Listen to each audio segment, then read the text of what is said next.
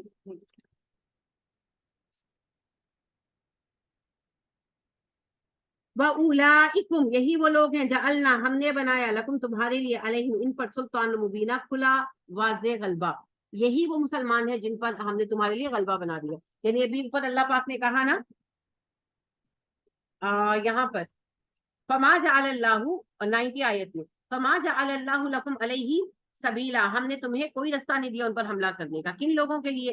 وہ جو جنگ سے الگ ہو جائیں، اگر وہ جنگ سے الگ ہو جائیں یا صلح کر لیں ہمارے ساتھ تو ہم ان پر تلوار نہیں اٹھائیں گے کیونکہ ہیں تو مسلمان۔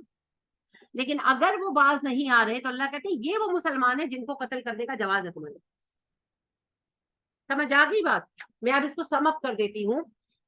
اگر مسلمان غیر مسلم علاقے میں رہتے ہیں، مسلمانوں کا اور اس غیر مسلم قوم کا آپس میں جنگ کا نوبت آ گئی، جنگ ہو گئی، آمنے سامنے آ گئے، تو وہ مسلمان اس جنگ میں شریک نہ ہو یا مسلمانوں کے ساتھ صلح کر لیں، تب تو جو مسلمان مد مقابل ہیں وہ کچھ نہیں کہیں گے ان کو۔ لیکن اگر غیر مسلموں کے ساتھ رہنے والی مسلمان مائنورٹی اس غیر مسلم میجورٹی کے ساتھ مل کر جنگ کرنے کے لیے مسلمانوں کے مد مقابل آتی ہے تو ایسی صورت میں ان کا وہی حکم ہے جو غیر مسلم ہوتا ہے۔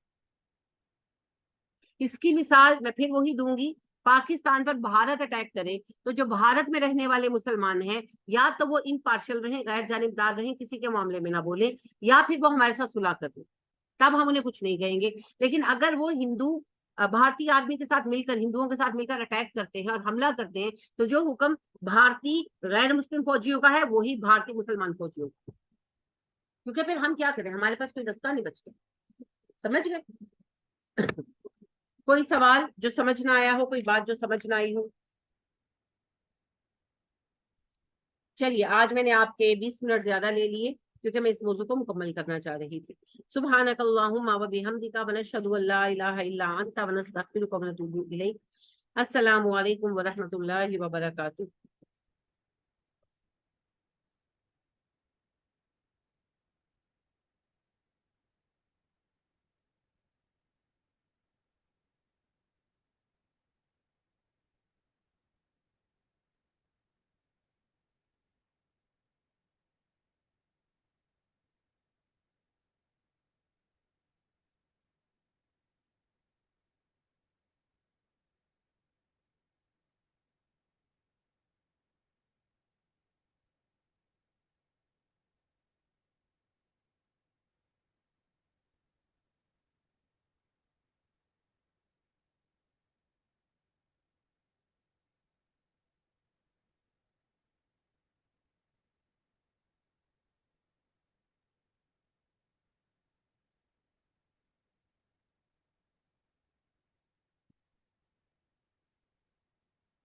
لا الہ الا اللہ۔